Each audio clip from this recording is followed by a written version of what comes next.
Let's talk about scientific notation. Scientific notation is like the reverse of standard form. So we're going to take a look at standard form numbers, and we're going to convert them over to scientific notation.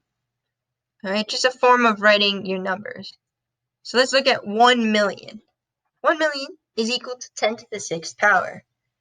All right, we know that 10 to the 6th power, if you evaluate it, you get 1 million. That's like multiplying 10 by itself 6 times.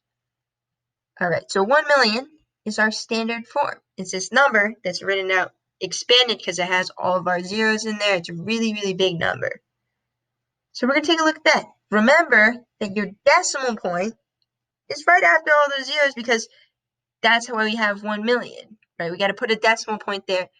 After the decimal would be zeros going out to infinity. We don't write those because those would be repetitive, but we have to write the ones before the decimal because that's what makes our number 1 million. And what we're going to do for scientific notation is move our decimal to right after the very first non-zero number. And a non-zero number is going to be any number between 1 and 9. So in this case, it's 1. So I'm going to move my decimal there. I'm going to count as I go.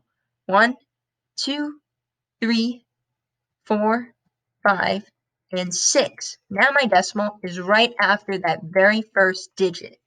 That's not 0. So it's right after that 1. So I can write this as 1 times a base of 10, because remember when we move it over a digit, each time we move our decimal over a digit, we're really multiplying by 10.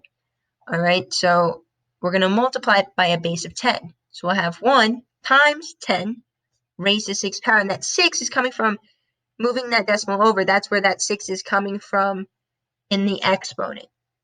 All right, so if I multiply 1 times 10 to the 6, remember when we did standard form, that's going to give me 1 million. Now we're just reversing it with scientific notation.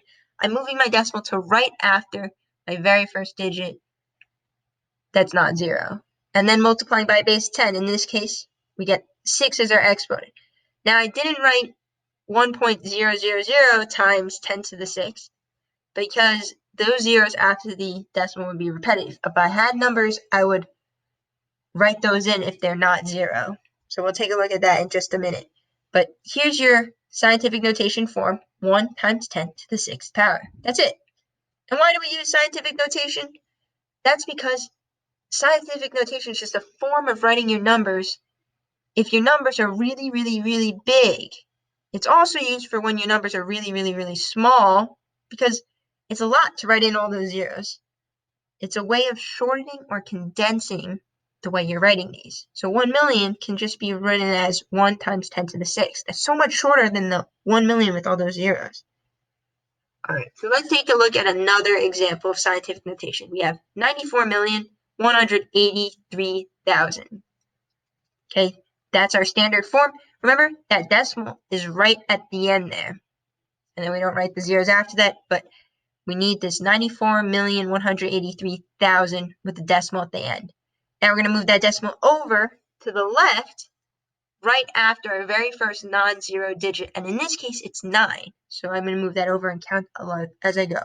1, 2, 3, 4, 5, 6, and 7. So I moved it over 7 spots to the left.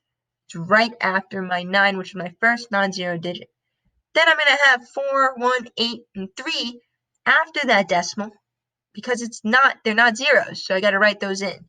I'm not going to write the zeros after that. So I have 9.4183 times a base of 10. Remember, scientific notation, we're just taking the decimal to right after that very first digit, then times base of 10 raised to, in this case, the 7th power, because I had 7 digits I move it over. That's where that 7 as my exponent is coming from. That's my scientific notation, 9.4183 times 10 to the 7th. There's your scientific notation. And let's take a look at this frame. Okay, it's going to have the same format as this. We'll have 1 digit, a decimal, then any other non-zero digits after that, times a base of 10, always, raised to some power. And in this case, our power is going to be positive because we're looking with really big, big numbers. So for scientific notation, move the decimal to after the first non-zero digit, which can be any number between 1 and 9, followed by any remaining non-zero numbers. The new decimal multiplies by a base of 10. Here are your two examples. You got 52,340,000. You get 5.234 times 10 to the 7th. I moved that decimal over 7 times. And then 3,000 would be 3 times 10 to the 3rd. I don't have to write in the decimal because it would have all the zeros repeating. So I just write it as 3 times 10 to the 3rd. So take a screenshot of this slide so you have a good reference of scientific notation.